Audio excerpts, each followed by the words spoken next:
సినిమాల్లో, రాజకీయాల్లో వారసత్వం అన్నటువంటిది ఆరంగేయటానికి పనికొస్తుంది.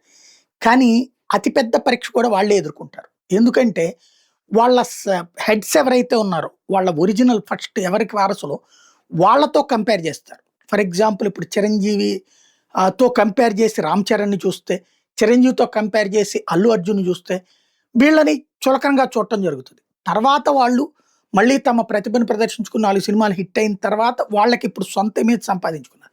రాజకీయాల్లోనైనా అంతే. తండ్రులు లేదా తల్లుల వారసత్వంతో కొడుకులు రావచ్చు కానీ, ఫెయిల్ అయితే గనక పబ్లిక్ పట్టించుకోరు. లైక్ ఇప్పుడు 'రాహుల్ గాంధీ' తండ్రి వారసత్వం, తల్లి వారసత్వంతో తను రాజకీయం చేస్తున్నాడు. నాయనమ్మల దగ్గర నుంచి ముత్తాతల దగ్గర నుంచి వారసత్వం. కానీ పబ్లిక్ ఆదరించట్లేదు.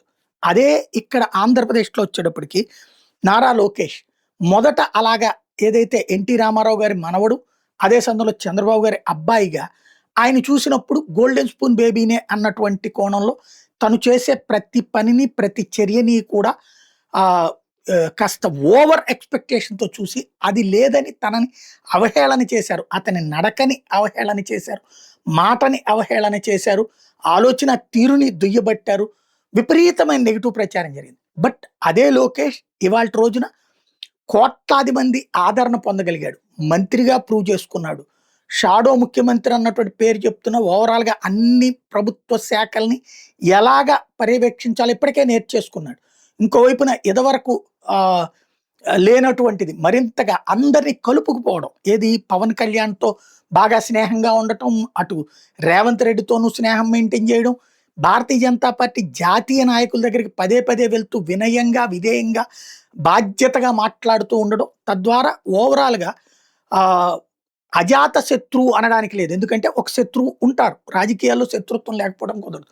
కానీ ఎక్సెప్ట్ వైఎస్ఆర్ కాంగ్రెస్ పార్టీ ప్రతి ఒక్కళ్ళు కూడా అతనిని అభిమానించే స్థాయి. అది జనసేన వాళ్ళైనా, భారతీయ జనతా పార్టీ వాళ్ళైనా, తెలుగుదేశం వాళ్ళైతే కంప్లీట్‌గా చంద్రబాబు గారి వారసుడిగా ఆయన్ని యాక్సెప్ట్ చేసేశారు.